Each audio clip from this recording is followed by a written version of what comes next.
Chat GPT సహాయంతో బెంగళూరులో ఉన్న 4 డిఫరెంట్ ప్లేసెస్‌కి ఇవాళ మనం ట్రావెల్ చేయబోతున్నాం అనమాట. సో, ఈ వీడియోకి సంబంధించిన పార్ట్ 1 వీడియో ఆల్రెడీ నా ఛానెల్‌లో అప్‌లోడ్ చేసేసాను. అది కూడా చెక్ చేసేసేయండి. సో, మీకు కంప్లీట్ స్టోరీ క్లియర్‌గా అర్థమైపోతుంది. ఈ వీడియో చాలా ఇంట్రెస్టింగ్‌గా ఉండబోతుంది. సో, స్టార్టింగ్ నుంచి ఎండింగ్ వరకు తప్పకుండా పూర్తిగా చూడండి. సో, మీరు మంచిగా ఎంజాయ్ చేస్తారు. So, let's go.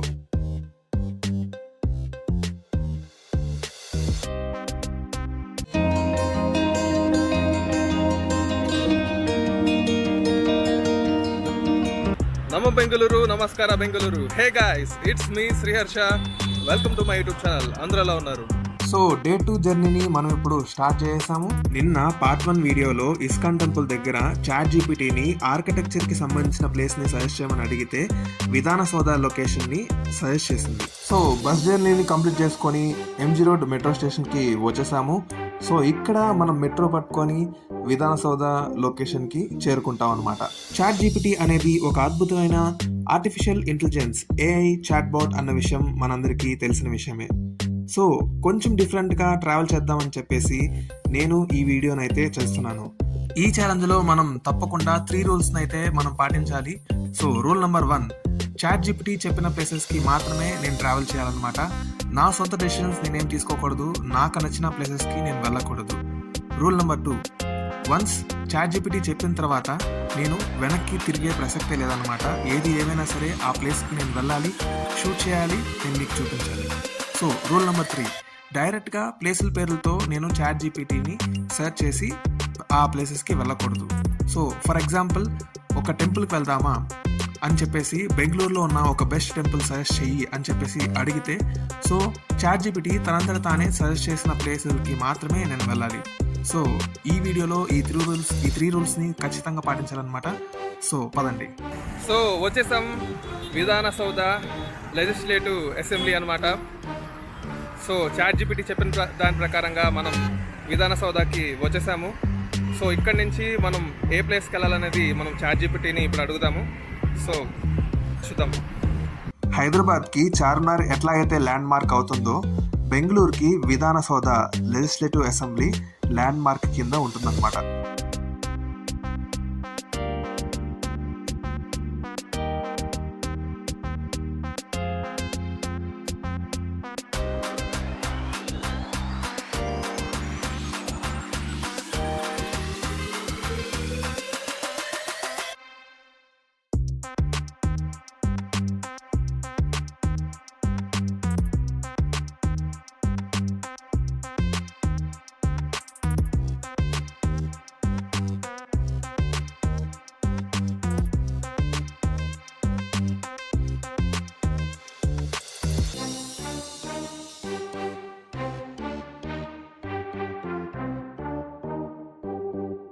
So chat జీపీటీని అడిగేద్దాం next place ఎక్కడ ఏంటనేది.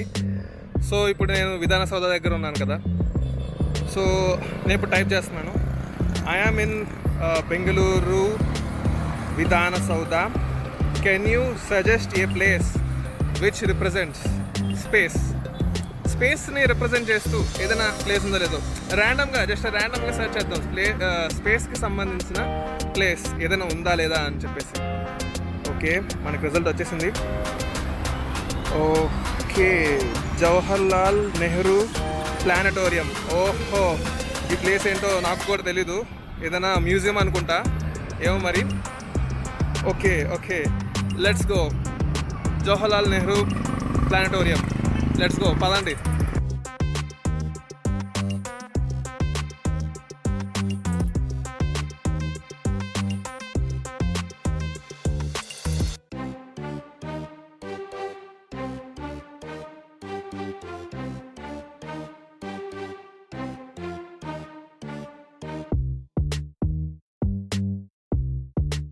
సో చాట్ జీపీటీ చెప్పిన దాని ప్రకారంగానే నేను ఇప్పుడు జవహర్లాల్ నెహ్రూ ప్లానటోరియంకి వచ్చేసాను. సో లోపలికి వెళ్ళిపోదాం, అన్ని విశేషాలు కూడా మనం చూసేద్దాం. Let's go. నాకైతే చాలా ఆశ్చర్యంగా ఉందన్నమాట. చాట్ జీపీటీని జస్ట్ స్పేస్కి రిలేటెడ్ ఏదైనా ప్లేస్ సజెస్ట్ చేయని చెప్పంగానే జవహర్లాల్ నెహ్రూ ప్లానటోరియం, ఒక స్పేస్ మ్యూజియాన్ని మనకి సజెస్ట్ చేసింది. సూపర్, అసలు లోపలికి వెళ్ళిపోదాం. సో ఇప్పుడు మనం సైన్స్ పార్క్కి వెళ్ళిపోతున్నాం అనమాట. ఇక్కడ ఫిజిక్స్కి సంబంధించిన ఎక్స్పెరిమెంట్స్ మనకి కనిపిస్తూ ఉంటాయి. సో మనం కూడా ప్రాక్టికల్గా వెళ్ళి అన్నీ కూడా ట్రై చేసి నేర్చుకుందాం.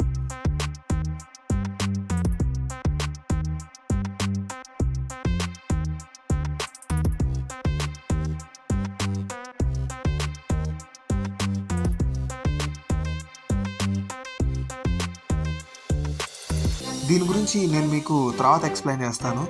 సో ఇంకొంచెం ముందుకు వెళ్ళిన తర్వాత ఇక్కడ ఒక చిన్న పాప ఈ ఐరన్ రాడ్స్ని కొడుతూ డిఫరెంట్ సౌండ్స్ని క్రియేట్ చేస్తుంది.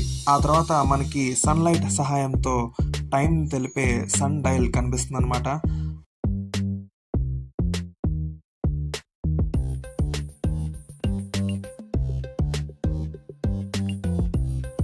ఆ తర్వాత వచ్చేసరికి ఇయర్ టైం లైన్ని మనకి తెలిపే సన్ డయల్ మనకి కనిపిస్తుంది అనమాట.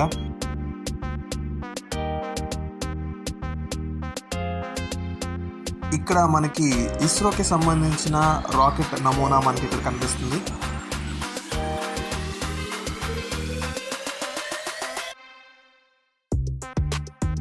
ఇది చూసారా, అసలు భలే వింతగా ఉంది కదా. సో ఇది ఒక విండ్ మిల్ అనమాట. సో గాలి సహాయంతో ఇది ఇంత వింతగా తిరుగుతూ ఉంటుంది అనమాట గాలికి.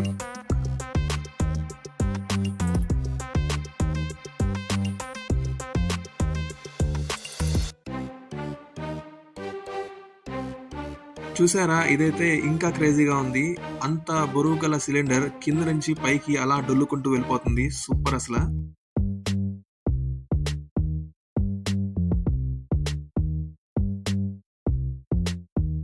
సో ఇది చూసారా, ట్రయాంగిల్ షేప్లో గ్లాసెస్ని ఎలా అంటించారో. సో మనకి మంచి సెల్ఫీ మూమెంట్ వచ్చేసింది.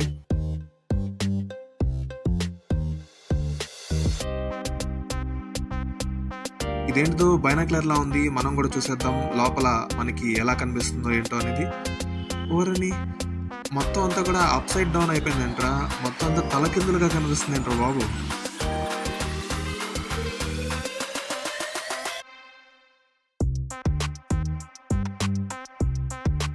సో ఇది సన్ అనమాట.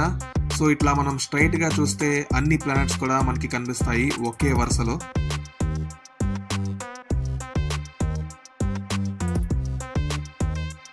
సో ఇప్పుడే వీడియో ఇంకా ఇంట్రెస్టింగ్గా ఉండబోతుంది. ఎందుకంటే మనం ఇప్పుడు టెలిస్కోప్స్ గురించి మాట్లాడుకోబోతున్నాం అండ్ స్కై థియేటర్లో చూడబోయే మూవీ గురించి మాట్లాడుకోబోతున్నాం.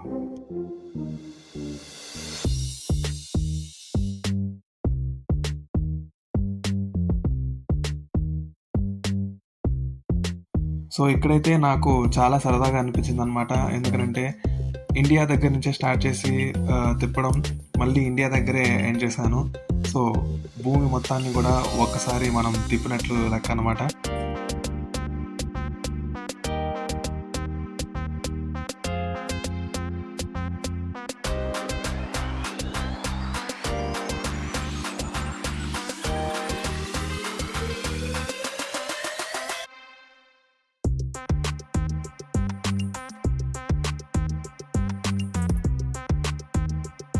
ఇది మనం చిన్నప్పుడు నేర్చుకున్న సైన్స్ ఎక్స్పెరిమెంట్.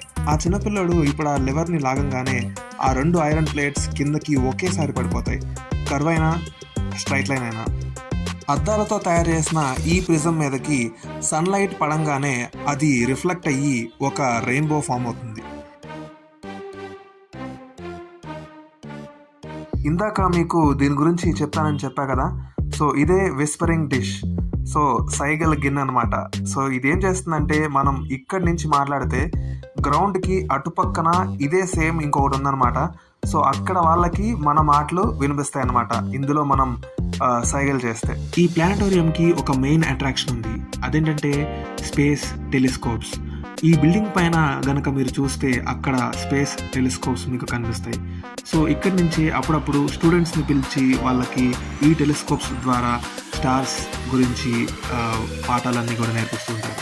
సో ఇదే సూర్యచంద్ర గడియారం. ఈ గడియారం ప్రకారంగా చూస్తే భూమి మధ్యలో ఉంటుంది అండ్ సూర్యచంద్రులు గడియారం ములులాగా తిరుగుతూ ఉంటారు. సో ఈ మధ్యాహ్నం పూట ఈ టైంకి ఈరోజు భూమి నుంచి చూస్తే సూర్యుడు ఆ పొజిషన్లో ఉంటారు అండ్ చంద్రుడు ఈ పొజిషన్లో ఉంటారు. సో మన స్కై థియేటర్లో ఈ 3 సినిమాలు ఆడుతూ ఉంటాయి అన్నమాట. స్కై థియేటర్ చాలా ఇంట్రెస్టింగ్గా ఉండబోతుంది. సో ఈ మూవీ చూడబోయే ముందు ఈ మ్యూజియంలో మనం చూడాల్సిన ఇంపార్టెంట్ విషయాలు చాలానే ఉన్నాయి. టైంకి రిలేటెడ్, స్పేస్కి రిలేటెడ్ అండ్ మన భారతదేశానికి ఎంతో గొప్ప పేరు తెచ్చిన చంద్రయాన్ 3 శాటిలైట్ రిలేటెడ్ విషయాలు ఎన్నో ఉన్నాయి. అసలు సూపర్గా తయారు చేశారు. చంద్రయాన్ 3 శాటిలైట్ మూన్ మీదకి ఎలా ల్యాండ్ అయ్యింది, అసలు ఆ నమూనాను మొత్తం కూడా మనకి కళ్ళకు కట్టినట్టు క్లియర్గా చిన్న మినియేచర్ బొమ్మలతో మనకి అద్భుతంగా చూపించారనమాట ఇక్కడ.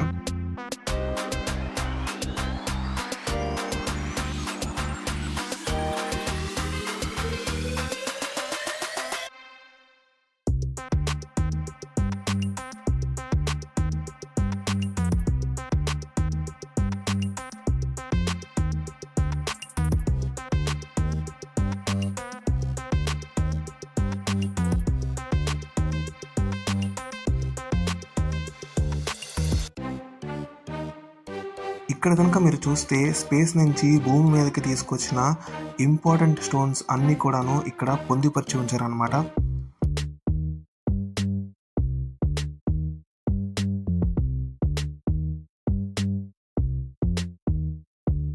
న్యూటన్ గ్రావిటీని కనిపెట్టాడు. సో దానికి అప్గ్రేడెడ్ వర్షన్ కింద ఐన్స్టీన్ టైం అనేది ఒక క్లాత్ అయితే ఆ క్లాత్ మీద భూమి వెయిట్ వల్ల టైం అనేది స్లోగా నడుస్తుంది అండ్ ఆల్సో బ్లాక్ హోల్స్ కూడా ఉండే అవకాశాలు ఉంటాయి అని చెప్పేసి కొన్ని థీరీస్ని చెప్పాడు. సో వాటికి సంబంధించిన వివరాలను కూడా ఇక్కడ మెన్షన్ చేసి ఉంచారనమాట. సో తప్పుగా చెప్తే నన్ను కరెక్ట్ చేయండి. అండ్ ఇది వచ్చేసరికి స్పేస్లో బ్లాక్ హోల్స్ నిజంగా ఉన్నట్లయితే కనుక ఇమాజినేషన్ అనమాట. సో మనం ఇలా కనిపిస్తామని చెప్పేసి మనకు ఒక క్లియర్ ఇమేజ్ మనకి చూపిస్తున్నారు. స్కై థియేటర్ మూవీ ఎక్స్పీరియన్స్ చాలా డిఫరెంట్గా ఉండబోతుంది. ఎందుకంటే లిటరల్లీ మనం చూడబోయే మూవీ స్క్రీన్ ఆకాశంలో ఉంటుంది కాబట్టి. ఈ స్కై థియేటర్ మూవీ స్క్రీన్ ఎట్లా ఉంటుందంటే ఒక పెద్ద సైజ్ గిన్నె తీసుకొని దాన్ని సీలింగ్కి అటాచ్ చేసి ఇదే స్క్రీన్ రా బాబు అని అంటే ఎట్లా ఉంటుందో అట్లా ఉంటుంది అనమాట. సో మీకు ఇప్పుడు ఒక ఇమేజ్ చూపిస్తాను. ఆ ఇమేజ్ చూస్తే మీకు క్లియర్గా అర్థమైపోతుంది. అండ్ ఇక్కడ సీటింగ్ అరేంజ్మెంట్ ఎట్లా ఉంటుందంటే మనం ప్రైవేట్ బస్సులో ప్రయాణిస్తున్నప్పుడు కూర్చొని ఎలాగైతే పడుకొని ప్రయాణిస్తామో అట్లాగే ఇక్కడ కూడా మనం కూర్చొని పడుకొని ఆకాశంలో ఉన్న స్క్రీన్ని చూస్తాం అనమాట. భలే ఉంది కదా. యాక్చువల్గా నేను ఈ థియేటర్లో ఎక్కువ ఫుటేజ్ నేను షూట్ చేయలేకపోయాను. ఎందుకంటే సెక్యూరిటీ గార్డ్ వాళ్ళు పక్కనున్న ఆడియన్స్కి చూసే ఎక్స్పీరియన్స్ని డిస్టర్బ్ చేయకూడదని చెప్పేసి వద్దన్నారనమాట. ಅಂಚಿನಲ್ಲಿ ಕಾಣುವ ಹೊಂಬಣ್ಣದ ನಡುವೆ ಅಸ್ತಮಿಸುವ ಕೆಂಪು ಸೂರ್ಯ ಆಕಾಶದ ಈ ಹೊಸ ಬಣ್ಣ క్రమేణ అస్సలు మామూలుగా లేదు.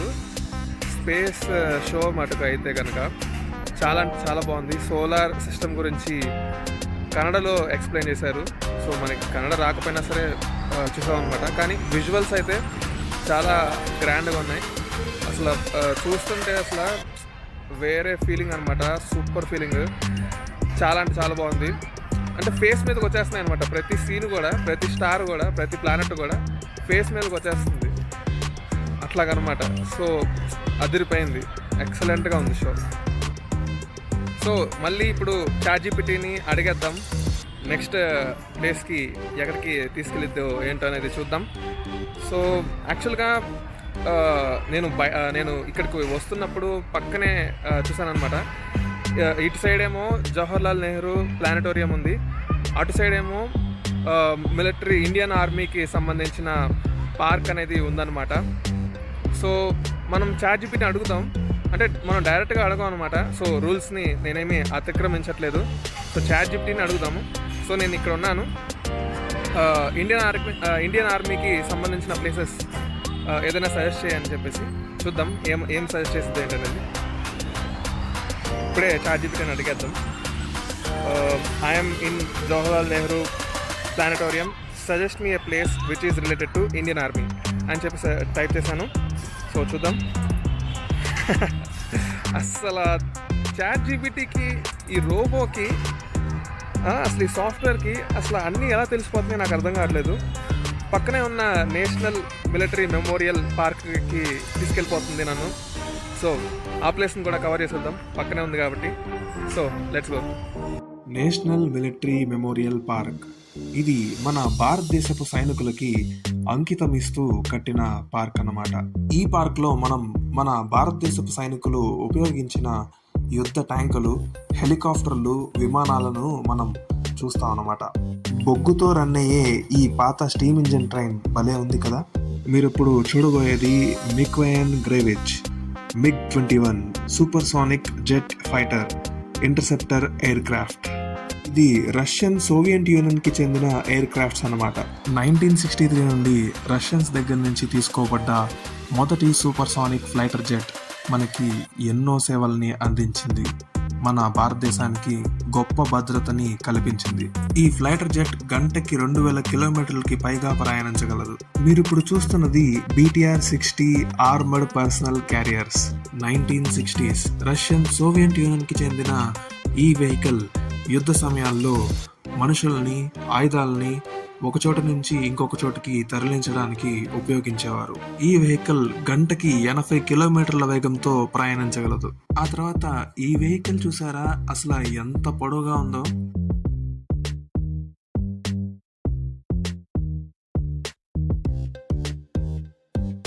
సో ఇదే టట్రా బ్రిడ్జ్ లేయర్ ట్రక్. యుద్ధ సమయాల్లో సైనికులకి ప్రయాణించడానికి ఎప్పుడు కావాలంటే అప్పుడు బ్రిడ్జిలు వేసుకోవడానికి ఈ వెహికల్ని యూజ్ చేసేవాళ్ళు. ఈ వెహికల్ యాక్చువల్గా మీకు ఇప్పుడు ఫోటో చూపిస్తాను, అందులో ఉన్నట్లుగా ఉంటుంది అనమాట, బ్రిడ్జ్ ఓపెన్ చేయకముందు. ఇప్పుడు మీరు చూడబోయే ఇండియన్ మిలిటరీ ట్యాంక్ ఎంతో అద్భుతంగా ఉంటుంది. మన ఈ ఇండియన్ మిలిటరీ ట్యాంక్ గురించి నేను ఇంటర్నెట్లో సెర్చ్ చేసినప్పుడు నాకు ఇన్ఫర్మేషన్ దొరికింది, కానీ అది నేను చూస్తున్న ఈ మిలిటరీ ట్యాంక్కి యాక్యురేట్ ఇన్ఫర్మేషన్ కాదా అని చెప్పేసి నాకు అర్థం కావట్లేదు. నేనైతే ఇది Vickers MBT Mark 1 military tank అని అనుకుంటున్నాను. నేను కనుక తప్పైతే నన్ను కరెక్ట్ చేయండి. ఈ మిలిటరీ ట్యాంక్ అయితే ఇంకా పెద్దగా ఉంది, చాలా బాగుంది, ఎంత గంభీరంగా ఉందో చూసారా. మీరు చూస్తున్న ఈ మిలిటరీ ట్యాంక్ పేరు విజయంత. 39 టన్నుల బరువుతో ఉన్న ఈ మిలిటరీ ట్యాంక్ గంటకి 50 కిలోమీటర్ల వేగంతో దూసుకు వెళ్తుంది. ఈ మిలిటరీ ట్యాంక్ కి ఒక 7.7 mm coaxial machine gun and 2 12.7 mm heavy machine guns ఉన్నాయి. ఇక్కడ గనక మనం చూస్తే ఇస్రోకి సంబంధించిన శాటిలైట్ నమూనాని మనం ఇక్కడ చూడొచ్చు. ఆ తర్వాత మనం మధ్యలో 1960s రష్యన్ సోవియట్ యూనియన్ కి చెందిన Mi-8 medium twin turbine helicopter ని మనం చూడొచ్చు. 80కి పైగా దేశాల్లో ఈ మిలిటరీ హెలికాప్టర్నే యుద్ధ సమయాల్లో బాగా ఉపయోగించేవారు. రష్యన్స్ దగ్గర నుంచి మన భారతదేశం తీసుకోబడ్డ ఈ మిలిటరీ హెలికాప్టర్ యుద్ధ సమయాల్లో మన భారతదేశపు సైనికులకి ఎంతో హెల్ప్ చేసింది. అబ్బా, ఈ మిలిటరీ ఫైటర్ జెట్ ని చూస్తుంటే నా చేతి మీద ఉన్న వెంట్రుకలు నిక్కబొడుచుకుంటున్నాను అనమాట. అస్సలు ఫీలింగ్ మామూలుగా లేదు. సో ఇది కూడా 1970s రష్యన్ సోవియట్ యూనియన్ యొక్క MiG-23 ఫైటర్ జెట్ అనమాట. ఈ MiG-23 ఫైటర్ జెట్ అనేది ఒక స్వింగ్ వింగ్ ఇంటర్సెప్టర్ అనమాట. దీని యొక్క missiles, bombs and guided weapons ని చూస్తే ఏ శత్రువు అయినా సరే గడగడ వణుకుపోవాల్సిందే. సీ లెవెల్ నుంచి 11,000 అడుగుల ఎత్తులో గంటకి 2,500 కిలోమీటర్ల వేగంతో దూసుకెళ్ళిపోతూ ఉంటుంది మన MiG-23. ఆ తర్వాత భారతదేశం యుద్ధ సమయాల్లో ఉపయోగించిన వివిధ రకాల మిసైల్స్ నమూనాలని మనం ఇక్కడ చూడొచ్చు. ఆ తర్వాత మన భారతదేశపు నేవీ యుద్ధ నౌక నమూనాని మనం ఇక్కడ చూడొచ్చు. ఈ ప్లేస్కి రాగానే యాజ్ ఏ ex-NCC గా నేను చాలా ఎమోషనల్ అయిపోయాను. ఎందుకంటే 213 అడుగుల ఎత్తులో ఉన్న మన భారతదేశపు జెండా రెపరెపలాడుతూ ఉండడం చూస్తూ, మన భారతదేశం కోసం ప్రాణాలను సైతం లెక్క చేయకోకుండా ప్రాణత్యాగం చేసిన 22,000 సైనికుల పేర్లని ఈ గోడలపైన చెక్కడాన్ని చూస్తూ నేను చాలా ఎమోషనల్ అయిపోయాను. నేషనల్ మిలిటరీ మెమోరియల్ పార్క్ ఎంతో అద్భుతంగా ఉంది కదా. సో ఈ మిలిటరీ వెహికల్స్ గురించి నేను చెప్పిన ఇన్ఫర్మేషన్ ఏదైనా సరే తప్పులు ఉంటే గనక నన్ను క్షమించండి అండ్ నన్ను కరెక్ట్ చేయండి, ఓకేనా? సో ఇప్పుడు మళ్ళీ మనం ChatGPTని అడిగేద్దాం నెక్స్ట్ ప్లేస్ ఎక్కడ ఏంటనేది. సో ఇప్పుడు నాకు చర్చ్కి వెళ్ళాలన్నమాట. సాయంత్రం అయిపోయింది. సో నేను ఇప్పుడు చాట్ జీపీటీని అడుగుతున్నాను. I am in Indian military memorial, suggest me మంచి చర్చ్ ఇక్కడ నుంచి వెళ్ళేటట్టు ఒక మంచి చర్చ్ని సజెస్ట్ చేయమని అడుగుతున్నాను. సో ఏమొస్తుందో చూద్దాం. Saint Mary basilica. ఓకే, అసలు సూపర్. అసలు చాట్ జీపీటీకి ఇంత ఇన్ఫర్మేషన్ ఎలా తెలుసు అనేది నాకు ఇప్పటికీ కూడా అర్థం కావట్లేదు. ఎప్పుడు కూడా ఆశ్చర్యపరుస్తూనే ఉంటుంది మనల్ని. సో అది చెప్పినట్టే మనం ఆ చర్చికి వెళ్ళిపోదాం, పదండి.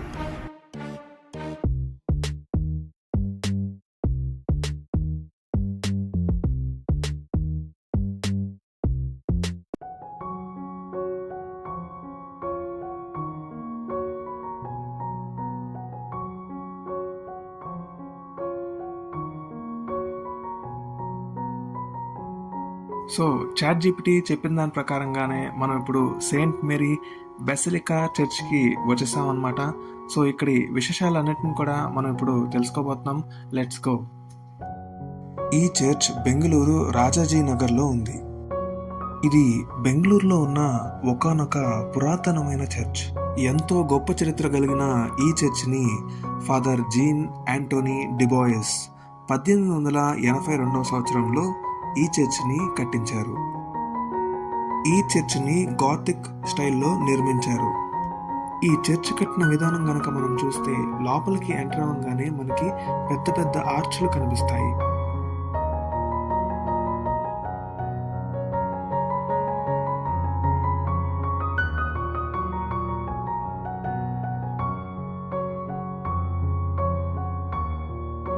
చర్చ్లో ఉన్న గోడల్ని, స్తంభాలని శిల్పకళా నైపుణ్యంతో అందంగా అలంకరిస్తారు.